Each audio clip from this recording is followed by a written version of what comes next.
नमस्कार, आपण पाहत आहोत बहुजन आवाज न्यूज चॅनल। ईश्वर फाउंडेशन कडून पूरग्रस्त विद्यार्थ्यांना शैक्षणिक मदत। अलीकडे सीना नदीला आलेल्या महापुरामुळे अनेक कुटुंबियांचे मोठे नुकसान झाले असून विद्यार्थ्यांचे शैक्षणिक साहित्य पाण्याच्या प्रवाहात वाहून गेले।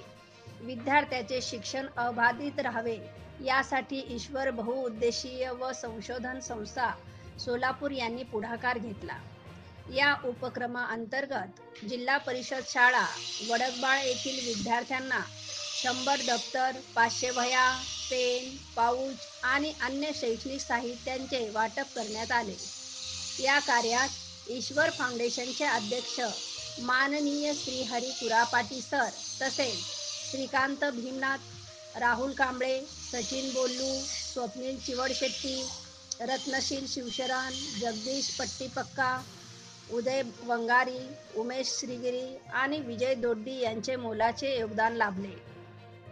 तसेच वडकबाळ गावातील प्रवीण मसलखाम, रोहिदास शिवशरण, अमोल शिवशरण, प्राध्यापक प्रकाश घडेराव, विकास गायकवाड आणि अरुण घडेराव, परिसाब घडेराव यांनीही या उपक्रमात सहकार्य केले। कार्यक्रमाच्या शेवटी जिल्हा परिषद शाळा वडकबाळ येथील मुख्याध्यापक बिराजदार सर व सर्व शिक्षकांनी ईश्वर फाउंडेशन आणि सर्व सहकार्यकर्त्यांचे मनपूर्वक आभार मानले।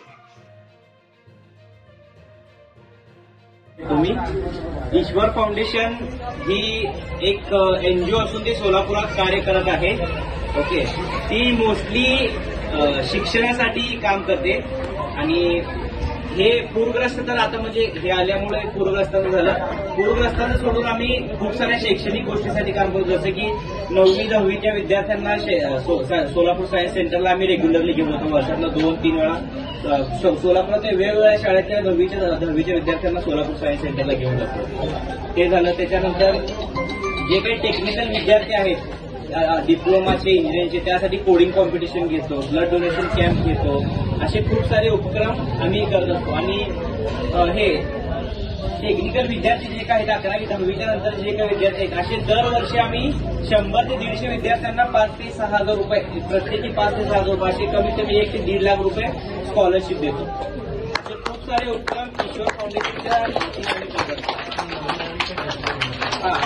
आणि जसं की तुम्हाला सर्वांना माहित आहे शासनाकडून 8वी पर्यंतच पाठ्यपुस्तक भेटतात, 9वी 10वीला भेटत नाही। मग आपल्यासारखे जे काही गोरगरीब विद्यार्थी आहेत ते पुस्तकामुळे म्हणजे त्यांचं शिक्षण थांबू नये यासाठी आम्ही दरवर्षी कमीत कमी 150 ते 200 विद्यार्थ्यांना सोलापुरातल्या वेगवेगळ्या शाळेतल्या पाठ्यपुस्तक देतो। असे वेगवेगळे उपक्रम आम्ही करत असतो। मग मी विद्यार्थ्यांना एवढंच सांगायचं आहे की म्हणजे आर्थिक प्रॉब्लेमांमुळे कोणाचं शिक्षण नाही थांबायला पाहिजे, एवढंच आमचं हे आहे। तुम्ही सगळ्यांनी शिकावं हीच आमची एक इच्छा आहे। त्याच्या पुढेही ईश्वर फाउंडेशन तुम्हाला मदत करण्यास उभी आहे। जर तसं काय असेल तर तुम्ही आम्हाला मदत हे करू शकता।